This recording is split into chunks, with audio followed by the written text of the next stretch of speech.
Hi there, I'm Andy Smith. It's a beautiful fall afternoon here in Durham. And I'm Dante Scala. I'm from the Department of Political Science at UNH, and we're here in the faculty lounge at Diamond Library to talk about week one of our course.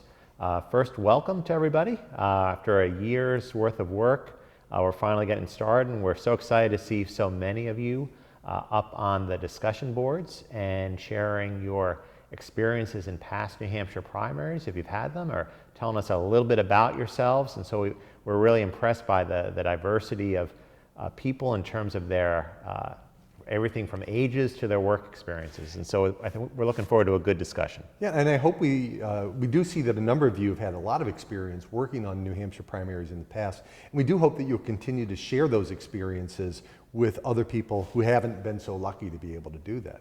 One thing we want to stress to you is if you ever have any questions about the course and how it works, don't hesitate to mail us through the Canvas system or reach out to our tech team, and we'll do our best to help you out with any questions that might arise as we go. We also welcome your feedback on parts of the course, from quizzes to our lectures and so forth.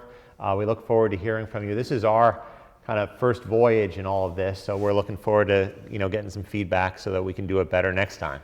This is the Shakedown Cruise, absolutely. So one of the things that's happened this week is, one of the things we really want to do is to make sure we touch on what's going on currently in politics. And the big news this week is that Joe Biden announced that he will not run for president. And this brings up one of the things that we've seen in the discussion forums is who should actually be choosing the candidates. Now, you all have said very clearly that you think it's the voters that ought to choose who the nominees are. And that raises some interesting questions for us in political science because, Andy, as you know, that wasn't always the case. That's been the case for about 40 years or so. But prior to then, it was typically party elites, the party bosses, so to speak, who were making those choices.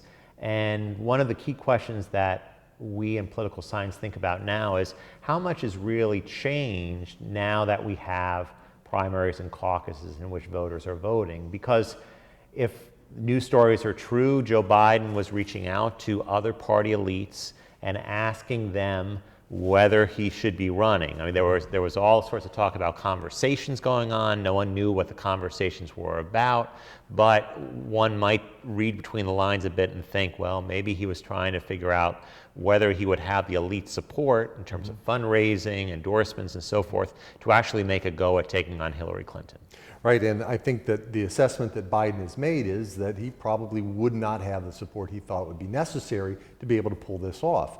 But it does bring up the question that if voters are choosing who the nominee will be, both in New Hampshire and other states, it's who provides the choices for those voters. That is, how does the party limit who actually becomes a credible candidate? And I think that's what we're seeing going on right now. Yeah, because certainly it takes tens of millions of dollars to run a viable national presidential campaign.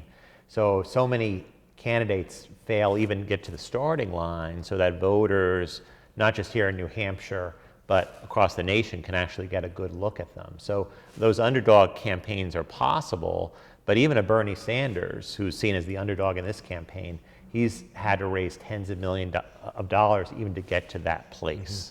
And so this is kind of a classic example of what we see happening during the period that political scientists call the invisible primary, where candidates float the idea that they might want to run for office. Essentially, they're testing the waters both with the public, but more importantly within the parties themselves and in party elites to see if they have the kind of support necessary to really put forward a viable campaign. And we've seen that Joe Biden has decided that he's not able to do that. And more recently, Jim Webb has dropped out of the race, saying he is not going to run because he's not been a viable candidate in this invisible primary. And on the Republican side, we've seen both Rick Perry and Scott Walker drop out. Yeah.